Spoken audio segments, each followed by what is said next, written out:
There we go.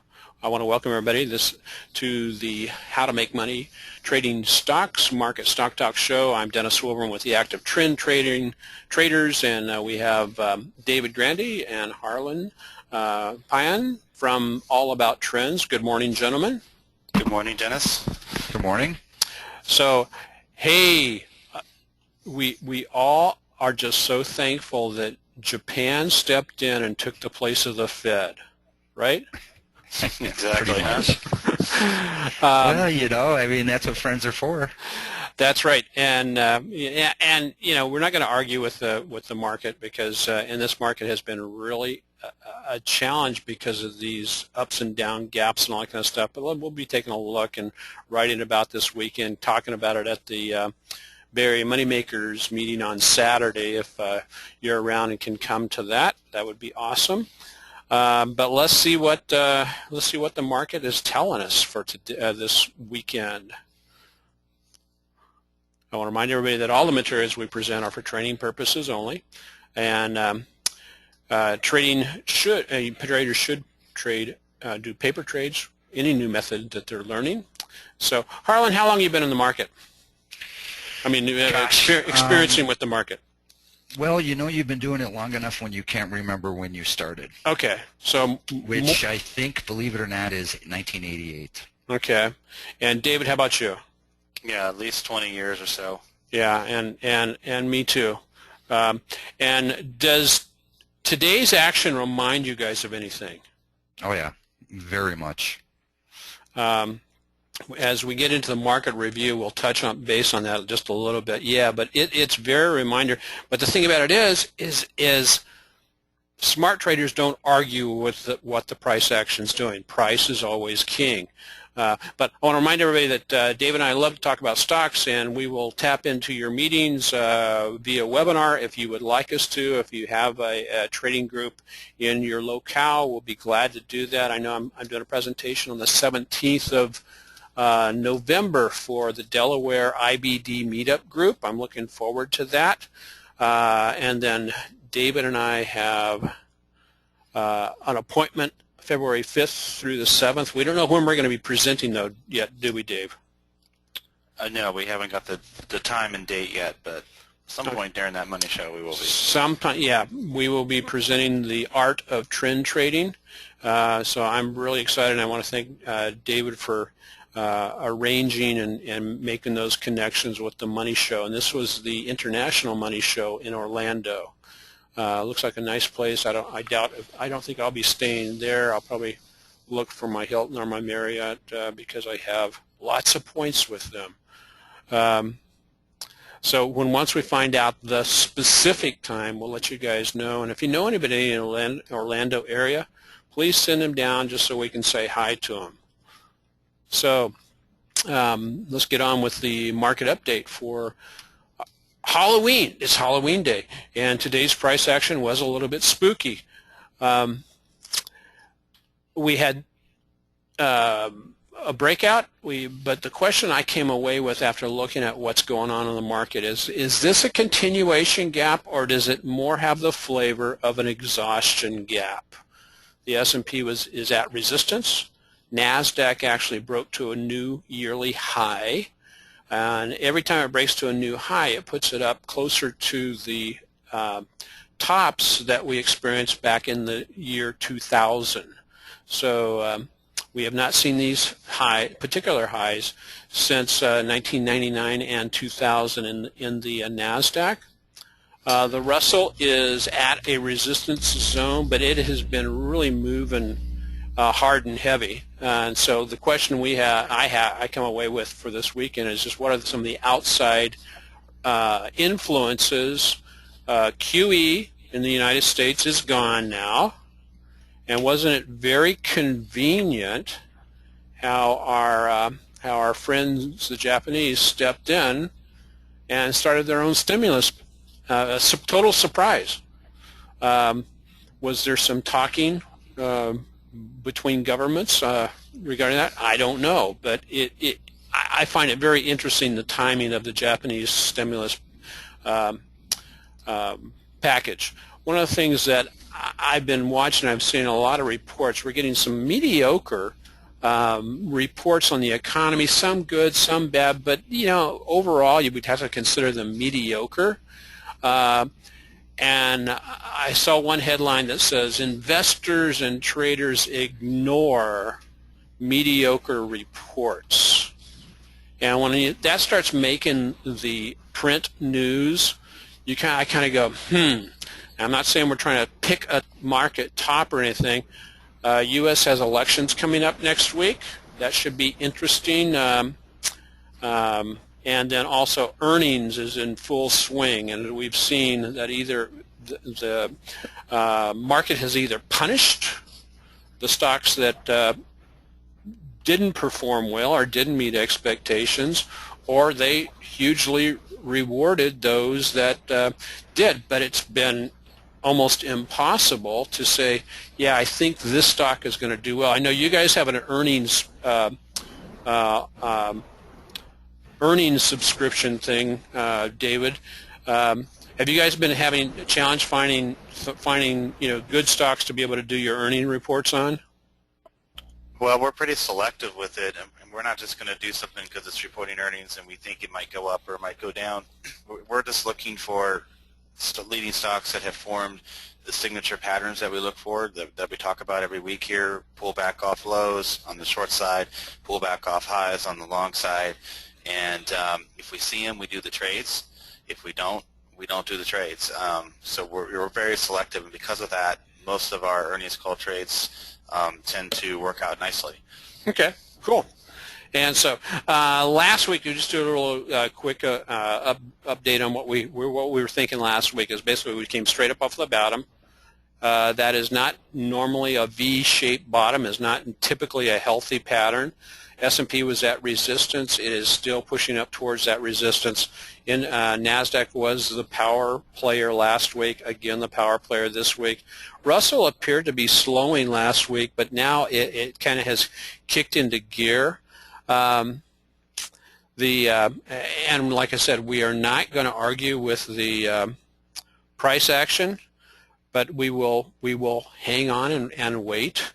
And it's just been, it's been a kind of a challenging environment to get into particular stocks and that kind of stuff at proper buy points and this type of stuff. Our percentage of stocks in the NYSE that are above the 20-day moving average as of midday, we again now are up in the upper reversal zone. And somebody brought up a very interesting point the other day, is that the 20-day moving average on a lot of the stocks in both the NYSE, the NASDAQ, the Russell, the S&P, in reality, because of this pullback here, their 20-day moving average actually fell some or was at a lower position. So having a bunch of stocks now above, and this is typically an upper reversal zone, doesn't have to mean that we are at a top, but things tend to either churn a little bit on the markets when we do get up here. Of course, it is reflective on occasions, showing, because we started into a downturn around the 1st of September, which bottomed on the 15th of October, which was over here, and then sprung up. And this is really a race. I mean, that if you look, it's close to the steepness there, but typically things go up in this kind of pattern where we can make some plans. But now we've had 1, 2 upturns on the market that have just raced off the bottom. That typically is not a healthy indication, but again, we will not argue with what the price action is doing. So let's go over to the charts real quick and take a look. Let's see where we're standing. This top line here was the top of the expanding top that we had pointed out a couple of months ago, where we had this going on here. We broke out of that, came busting back up through it, and have continued to move on up. But now we've reached up into this new resistance zone. This well, we're right about 4170, 4175 is where we topped out today. 4175 goes back to a swing high peak that was present back in the year 2000. So there may be some nice homework to do over the weekend to go in and say, yeah, I see that. How long do swing high peaks maintain their effectiveness? It's one of those questions that it depends. If it's a long-term one in an index like this, it can still have some impact. I think the high. Do you guys remember what the actual high was from 14 years ago? No. Okay. That's a little bit too far. Oh, come on, guys! You're supposed to keep that off the, right on the top of your head. But as we look at this, folks, we had a continuation gap here on the NASDAQ, gap up, continued on. Smaller continuation gap here, gapped up, went lateral for a while. But then now we're breaking to new highs. And it tends to be that a continuation gap is early on in the moves, but an exhaustion gap happens at the end of a strong move. And I will say that I believe this has been a pretty strong move. The NASDAQ has moved up at today's peak about, just about 12.5, 12.75%. And we've done that in 13 trading days.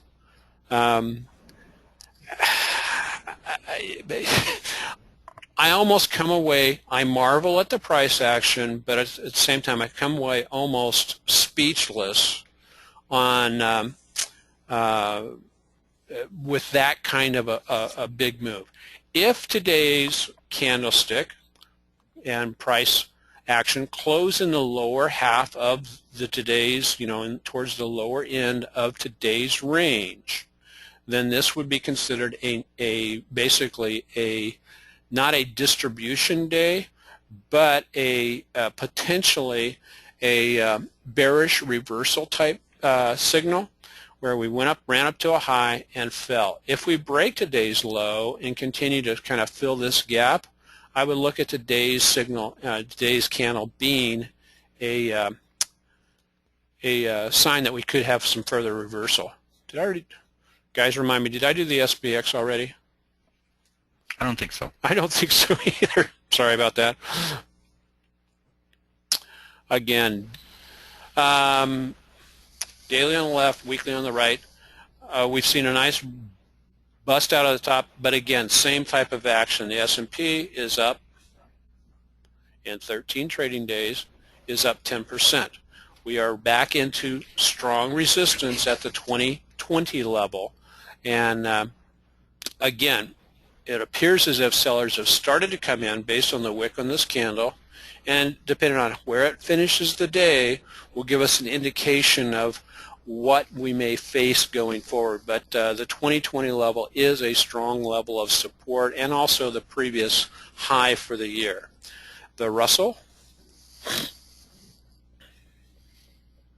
okay, the Russell, again, gap up into a resistant zone, not quite back up to its lower high that it had back here in the first part of September time frame, but clearly a gap up above this support here. And so we'll see what happens. Where will the price action close by the end of the day? Will it be in the upper part of the candle, lower part of the candle, or will that just be a straight doji, a day of indecision? The momentum has just about reached its high, where it typically tends to turn around. But what kind of pattern could we expect from here? It could be anything from a just direct pullback to previous support and a bounce higher, pull back to the moving average, bounce higher, or we could pull back, bounce, and then perhaps roll back over this way. As I was saying, I had lunch yesterday with the guy who does a lot of research for me, Mike Traeger, and in very colorful language, he said, "What the heck is is holding this market up? You know, it's a big question. And his words were, "It's insane." But at the same time, it hasn't given us a good reversal signal yet. Back to the downside for, you know, a proper setup. So basically, that's what I've got for today, guys. Do you get any questions from anybody? It's going to whip my email over there. There we go. Any questions at this point? Okay. David, are you ready to go? I'm ready. Okay, the floor is yours. And if you have any questions, guys, now's the time to, well, you can be putting them in. Okay, thanks a lot, Dennis. And yeah, it's just been an extraordinary move here. It's been one that's difficult to trade in because, you know, for us, we don't like to chase things. We like to see, like you were talking about with the Russell, where, you know, it comes up, then pulls back, and then moves higher, and it's at that pullback that we look to get into stocks that are doing the same thing, and we just have not had any opportunity to do that as the market's been straight up. I think we've had 2 days where we've pulled back for, what, 2 hours or so? Yeah. So it's been, it's kind of been a difficult market to trade, but that's okay because we talk a lot, too, about cash being in position, and you're mostly cash, we're mostly cash, and we rather play it safe than go in here with the market being so overbought, and then, you know, that's when the market decides to turn around on us. So, yeah, so we're sticking with our trading plan. We don't chase stocks. We'll let them come to us, and you know, the S&P hitting resistance here. This would be a great time for it to pull back, a natural time for it to pull back. And if we get a nice, healthy, orderly pullback that stays above the 50-day, that's going to set up a lot of good opportunities for us on the long side. So that's what we're waiting for. The NASDAQ, you know, is eked into a new high here, and could be the index that continues to lead the way. There's lots of room still to go on the Russell, but it would be really healthy to see a pullback. That's really what we need to see on the long side. If we do get a pullback, we also have a lot of great short sell setups on our watch list too that we can trade while we're getting that pullback, and then look to reload on the long side should that pullback be healthy and orderly. And that's really what we need to see. Until then, it's really hard to trade a vertical straight up market. But there are some patterns out there. There are some setups, and we talk every week about the 3 things that you need to know in the market: uptrends and how to trade them, downtrends and how to trade them, and change in trend patterns. And LinkedIn gave us a nice pullback off highs pattern. So these are stocks ideally that are in clearly defined uptrends above the 50-day and have pulled back orderly. But sometimes you have a stock like LinkedIn that's forming a new base here and has rallied up to a resistance level within the base and started to pull back, but managed its overall long-term uptrend here as shown by the green line. So this is what LinkedIn looked like yesterday ahead of earnings, and so we do have a secondary product called Earnings Call, and when we see stocks that have formed our signature patterns ahead of earnings, we do issue trade alerts to take those trades ahead of earnings, and you know, our subscribers to that are pretty glad they did that yesterday because it was, you know, a very nice pop. It's a gain of over $600 in less than 24 hours, and it's just from simply seeing the pattern and taking the trade, and then, you know, walking away with some nice gains. So so just because we're all cash doesn't mean there's other things we can't be doing. It's just we have to be extremely selective right now in this extremely oversold vertical market, or overbought vertical market right now, and that's all we're doing. And if we get a nice sustainable pullback here, it's going to set up a lot of profits on the short side for us from the short sell setups we have on our watch list, and it's going to set up a great opportunity for us to go pretty aggressive on the long side. And we talk a lot about investing in the markets like we're going bowling, and we have to wait for the pins to get reset, and right now all the pins have been knocked over, and we're still waiting for that machine to come around and reset the pins for us, and that resetting of the pins would be in the form of a decent pullback here. So that's kind of what we're waiting for, looking for that pullback so we can get aggressive on the long side. We have plenty of short sells that we can take advantage of. Again, take it easy. I mean, like every single day it seems the market's up triple digits. So it remains a pretty volatile, wide and loose market here. So, there's no reason to go out and go hog wild here, because that's a great way to have it handed to you. So just take it easy, focus on only the best stocks, the best setups, and thanks for being on the webinar. Hopefully you're getting a lot of value out of it. And right now there's times where it pays to be patient. It's hard to be patient sometimes, but cash is a good position too, and patience will be rewarded. And we're going to see that probably happen on the short side here at some point, and then eventually if we get a nice orderly pullback, it'll happen on the long side. So if you'd like to see all the setups on our short sell list and start getting ready to profit from those, sign up for our 15-day free trial. You get everything our paying subscribers get for free for 15 days. There's no credit card or anything required. Just tell us what email you want the newsletter sent to, and that's it. And I don't know how to make it any easier. So that's about all I have, Dennis. Okay, David, thank you very much. As you said, sometimes, in times like this, it is a challenge to just sit back and wait, because we are traders, and the way we get our name is we like to trade.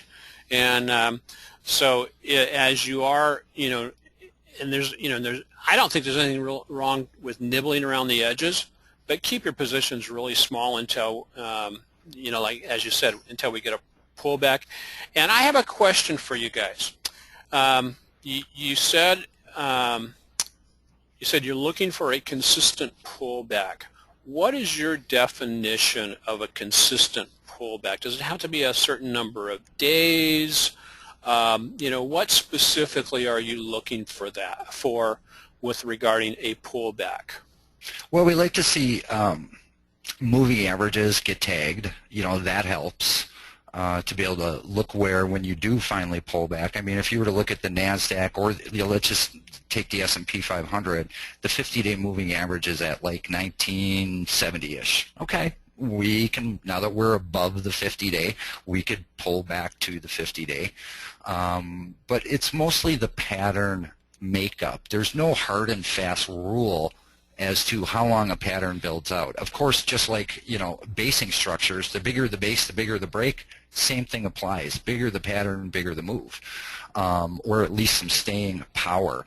That being said, there can be points in time where in a rip-roaring market, you're going to see 4 or 5 day pullback off highs, and they'll tag a moving average, be it the 20-day, the 50-day, and they'll take off to the races. Whereas other times they'll build out a more complex pattern based upon what the overall market climate is doing, because 3 out of 4 stocks trade in tandem with the indexes. Right. So not only that, the market is a fluid entity unto itself, and it is ever changing at every single moment in time.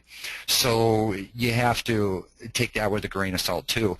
We'll monitor patterns. We have to lay, like when we're coming up here, we have to lay out those resistance levels, and it doesn't mean just because we hit a resistance level means that, okay, that's it, we're going full tilt on the short side, because you want to see resistance become true resistance, and we haven't seen that. So we strategize, we monitor, and then we adjust.